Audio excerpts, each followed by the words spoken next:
So God is a God of great power, and that is clearly manifest to us in creation. We see that also if you look at Psalm 19, it talks about general revelation. The heavens declare the what? The glory of God. The firmament, that means the expanse. It declares his handiwork. The heavens above us are the work of the fingers of God. It shows his power to us. And talking about the omnipotence of God, we can move on to talking about his omnipotence shown in salvation, which we'll get to towards the end of this message, and maybe we'll get to focus on specifically in coming messages. But tonight I really want to focus on that starry expanse because it is so wondrous. When we really think about it, after preparing this message, I think sometimes we don't consider God's works quite enough as we should. We don't quite meditate on them as much as we should, so we're not impacted as deeply as we should be. Did you know that the sun is 93 million miles away? 93 million miles. I don't know about you, but I can't quite fathom that kind of distance. And the sun is 866,000 miles in diameter. It is 1.3 million times the volume of the earth. Sometimes a scale model can help us to conceptualize these vast expanses of the universe. So I'd like to take you on a little tour of the expanse over our heads by suggesting to you a scale model. Imagine that this vast distance between the earth, here's the earth and here's the sun, 93 million miles. Imagine that distance is the distance between New York City, where we're sitting right now, and Los Angeles. Imagine that's the distance. Let's use that distance to represent the distance from the earth to the sun.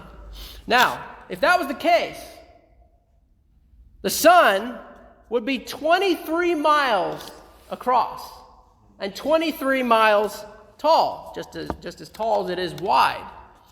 Manhattan is about 13 miles from top to bottom, or long, and 2 miles wide. So our scaled down sun would cover the length of Manhattan almost twice.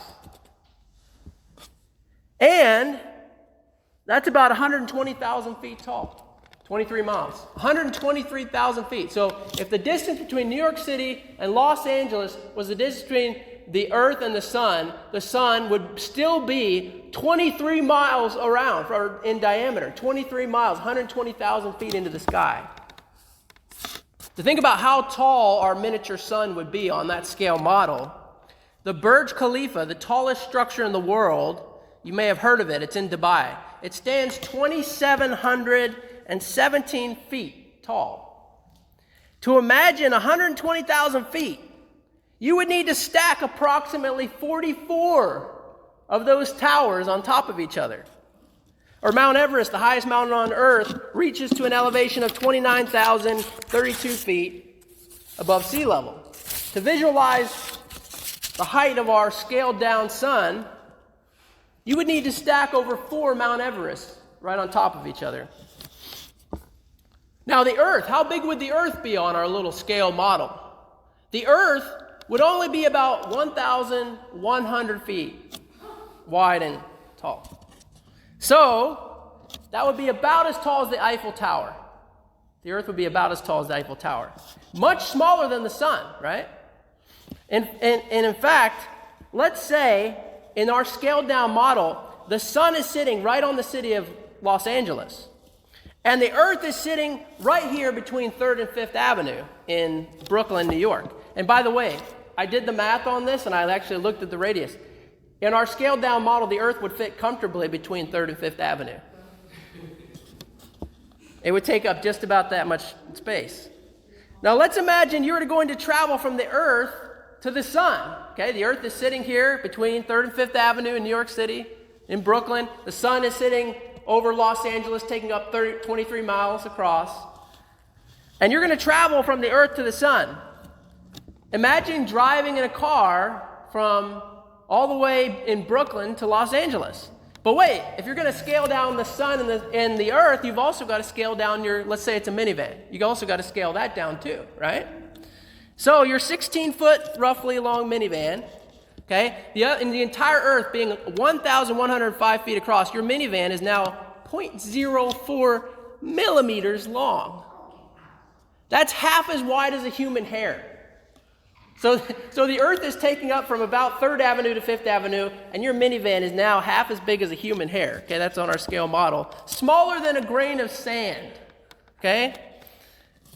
And if you were scaled down in order to be able to drive this little tiny minivan, and you began to drive it from here to Los Angeles, the distance from the earth to the sun, how long would it take you?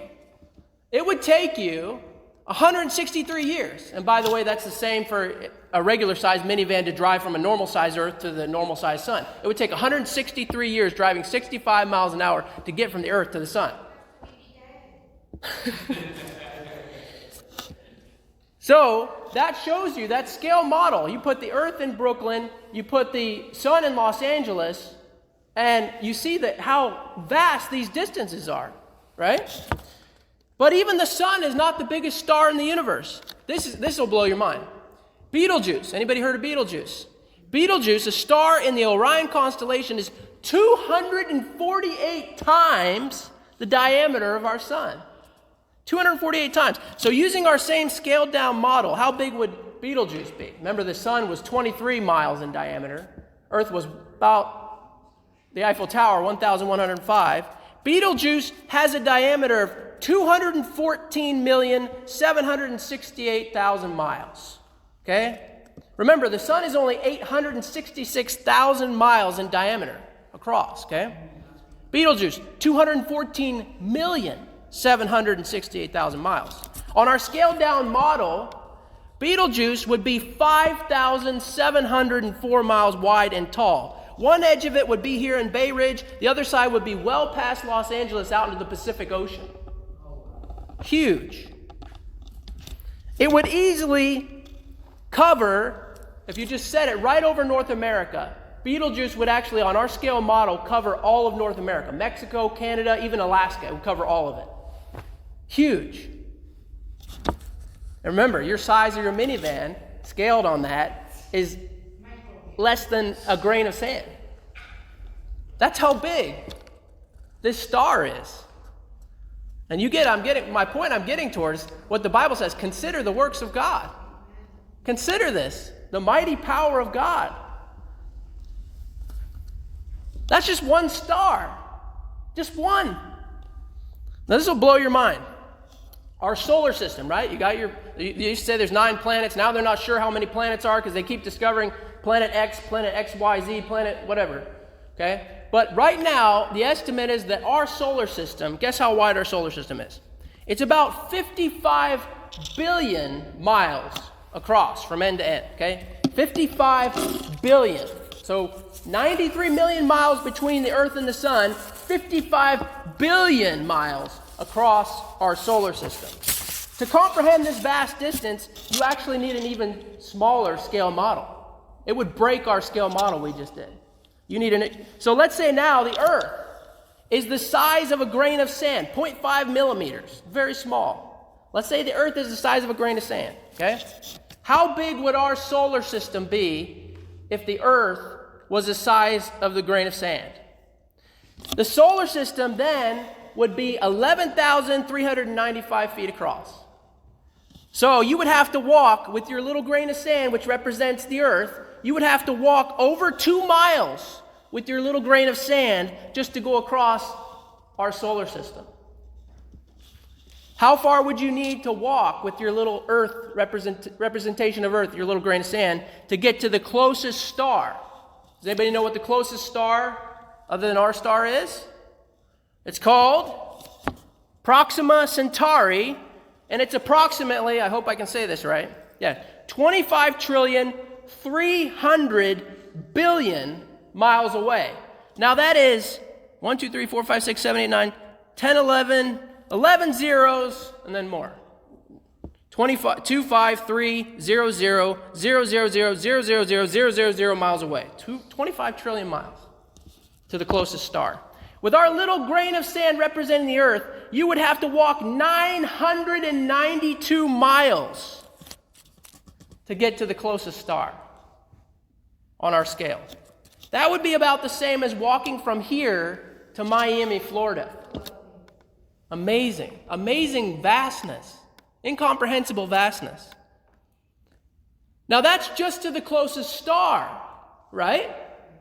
But as you know, stars together make up galaxies, right? Spiral galaxies. You see all the galaxies? We can actually look out at night on a good night and we can see we're situated. God has put us perfectly right at the edge of our Milky Way galaxy so that we kind of have a view of the whole spiral. You see the Milky Way across the side. You're looking at the spiral of our galaxy. But that's just one galaxy. We'll get to that. So the closest star, 25 trillion miles away. Okay? How far would you have to walk with your little grain of sand representing the earth to walk across our Milky Way galaxy?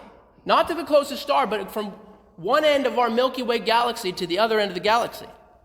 You would have to walk about, okay, the Milky Way galaxy, it's about 587 trillion miles across. 587, this is just mind-boggling.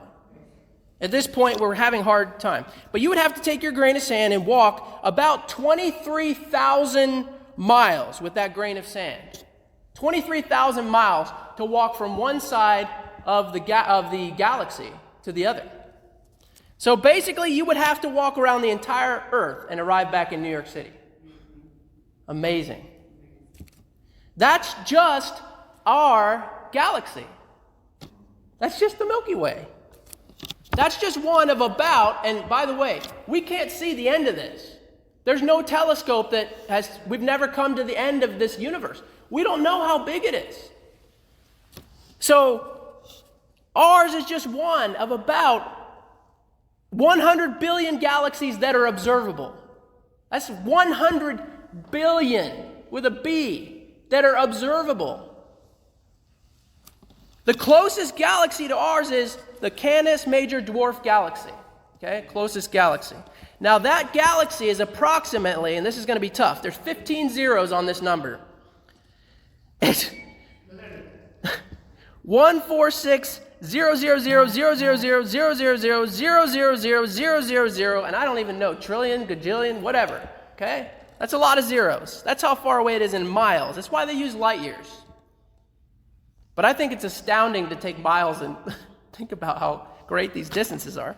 You would have to walk with that little grain of sand representing the earth 5.2 trillion miles to come to the nearest galaxy. That's scaled down. That's scaled down. Massively scaled down. The earth the size of a grain of sand, you still have to go 5.72 trillion miles to come to the nearest galaxy.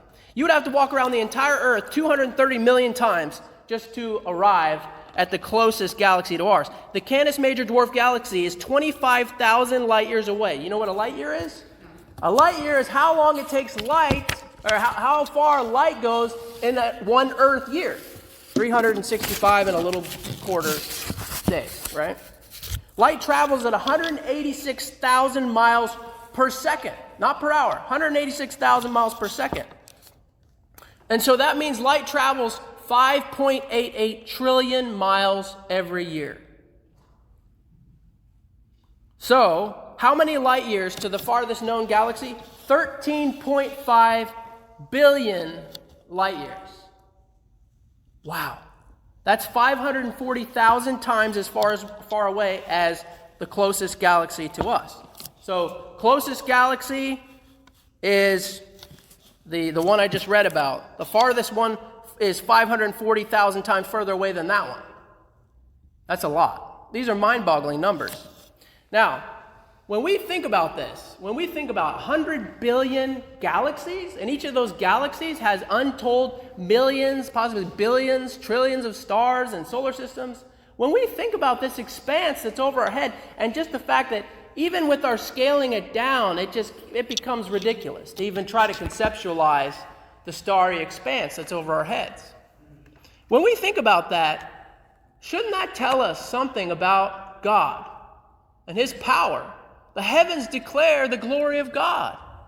When we see a star, Betelgeuse, that if you sit it in our solar system, it would literally take up almost half of our solar system. Just this star. It would at least go out past Mars from the sun. And God made that. God created that. That is an evidence. That is God's handiwork. I want to share a few things besides, I'm focusing on omnipotence, but I want to put some things forward for our consideration when we look at the stars.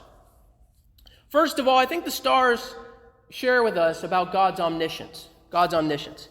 The Bible says that God has named all of those stars. He calls them by name.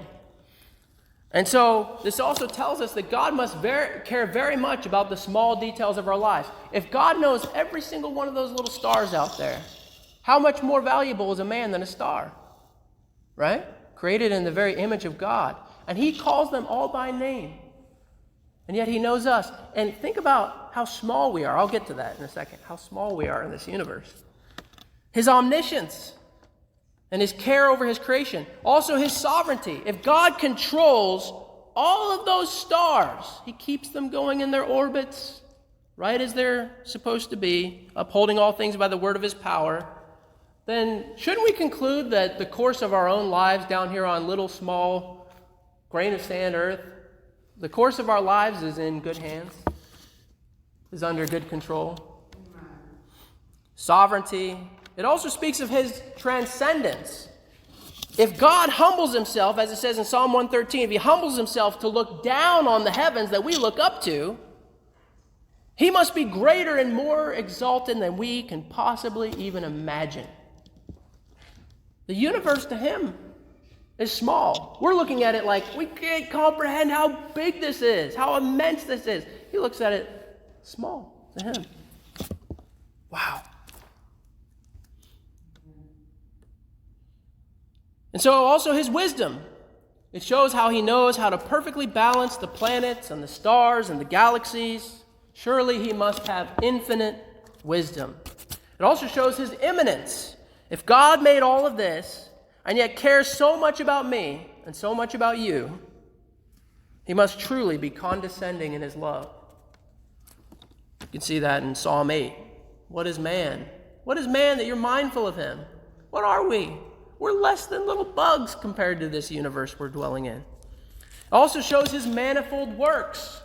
The stars demonstrate that God's works are innumerable, more than ever can be numbered, and all are known to him and serve a specific purpose. God has done and created more marvelous, wonderful things out there that will probably never be seen by a single human eye, but God knows them alone.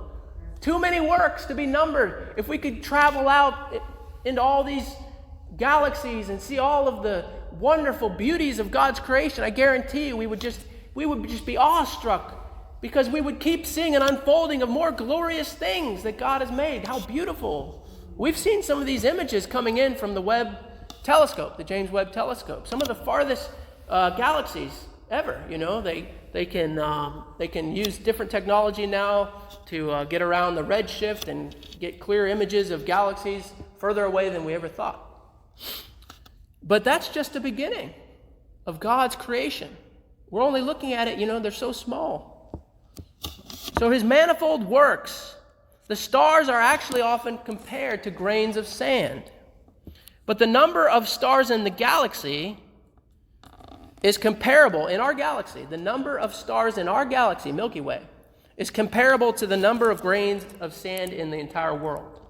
So go count up every grain of sand in the entire earth, and you might have enough to put together a model of all the stars in our galaxy. Also, his work in the heavens also declares his omnipotence, and that's the one I really want to get to tonight. His omnipotence. He's all-powerful. He's limitless. If God created all those massive stars, surely his power must be unlimited. If he created all these galaxies, vast distances, incomprehensible distances apart, surely God must have no limit to his power. Each single star is a picture of God's power. Each star is a picture of God's power. And Isaiah 40:26, and God is the Father of lights, the Bible says. He's the Father of lights, and is therefore the power of all powers. Unlike a sun, which eventually, even a star is it's not inexhaustible. Eventually it'll burn up. You ever heard of a supernova? They explode. But God's power is inexhaustible. Necessarily so. A being who is powerful enough to create all of the starry sky that you see and do it without any means. He didn't create it out of any pre-existing material. Just spoke, and all of this came into existence. Necessarily, he has unlimited power to create this without any means to do it other than pure power of his word. Let's think about this in connection with us, though.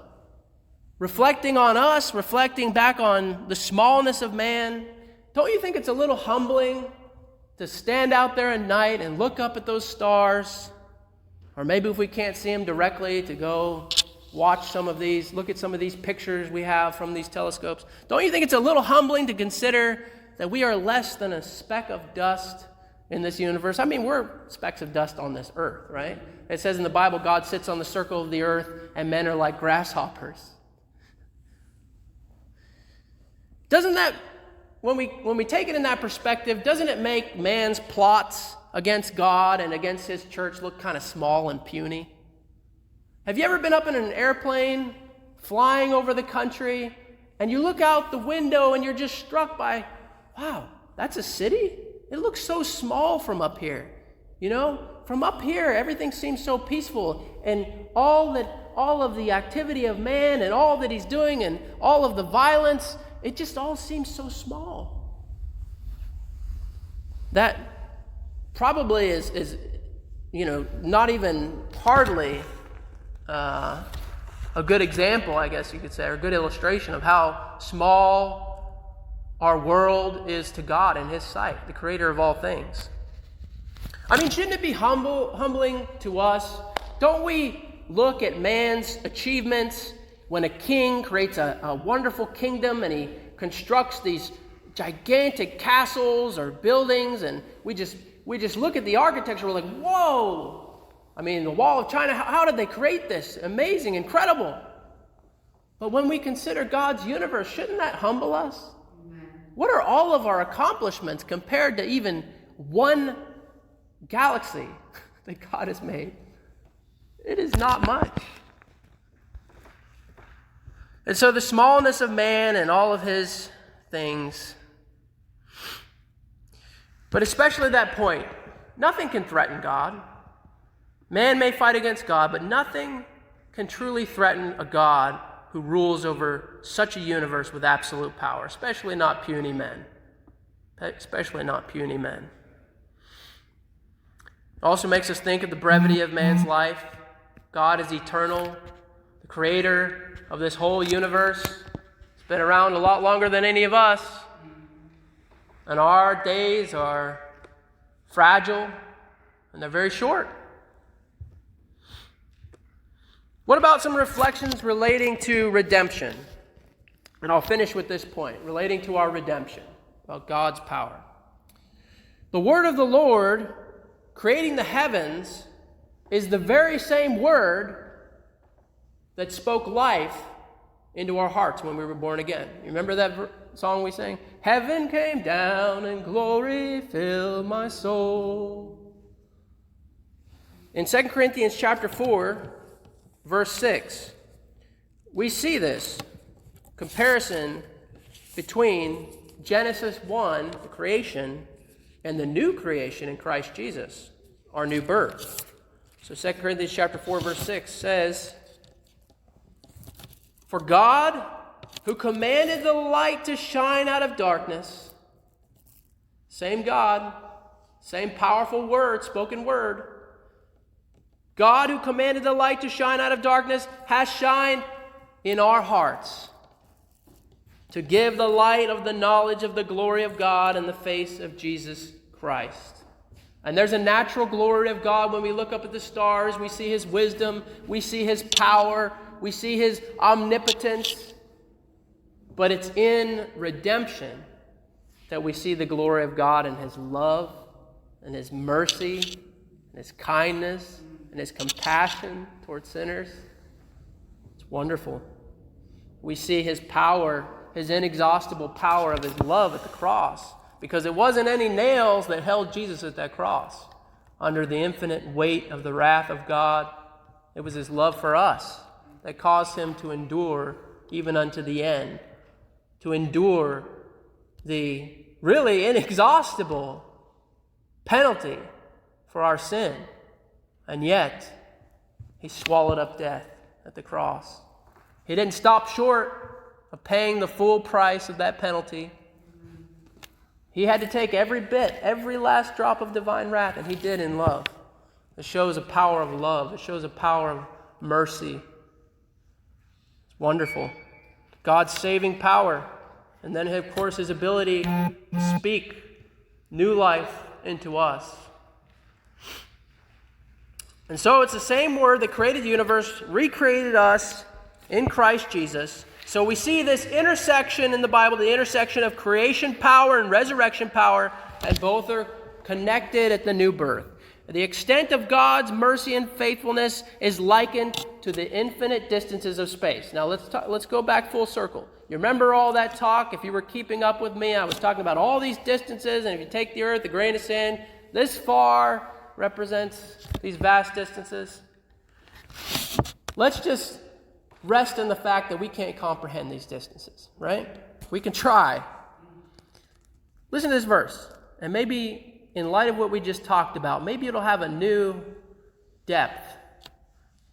Psalm 36:5. Thy mercy, O Lord, is in the heavens, and thy faithfulness reaches unto the clouds. What about this one? Psalm 103:11. For as the heaven is high above the earth, so great is his mercy toward them that fear him. Remember all those vast distances? God's saying, that's an example, that's a picture of how great my mercy, my love is for you. Wow. Wow. Can we even begin to comprehend? So the same kind of just incomprehensibility that we're dealing with these vast distances, that's how God wants to show that that's what my love is like. That's what my mercy is like. You can't see the end of it. You can't comprehend it. You can't ever get to the end of my love and my mercy. Wow. What a way to illustrate how great his mercy and love is. What about the transcendence of God's thoughts above man's?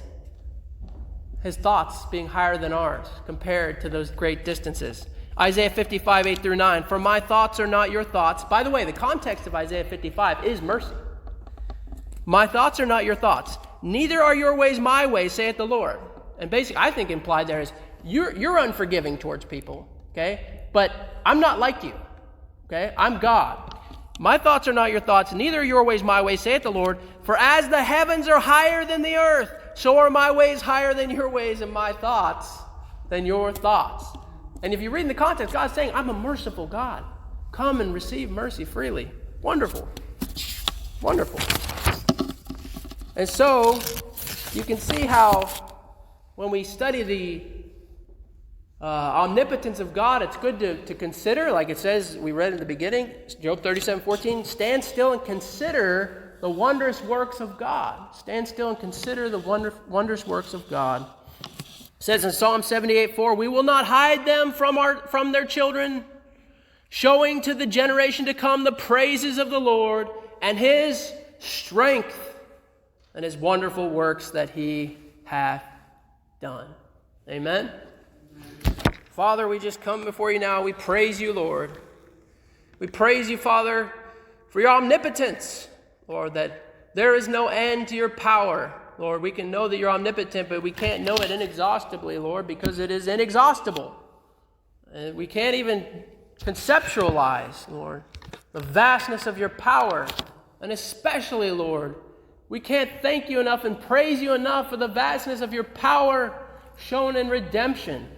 What you were willing to endure at the cross, the power of love that overcame the power of death for our salvation. Praise God. We thank you, Lord. We pray, Father, that the immensity of the starry expanse above us, when we consider it, Lord, that it would cause us to realize the immensity of the God who made it. And it would cause us to reflect on those great statements about your mercy and your love for us, that they are beyond our comprehension in their vastness. We see something of that in the cross, Lord. By this we perceive the love of God, that he laid down his life for us, that God would come in the flesh, to walk among men, puny men, that you would care so much for us, sinners, small, finite sinners, rebels, that a king of the universe would die for his enemies. It's great love. And we praise you, Lord. Warm our hearts by the fires of the revelation of your love. Let it kindle a flame, because we know, Lord, we love you because you first loved us. We praise you and thank you. In Jesus' name, amen. All right, you can go ahead and cut the live stream. Thank you for watching, folks at home. If anybody's watching, or if you're watching later, God bless you. We are going to have some prayer here. I don't have my podium down there, so I guess I'll stay up here.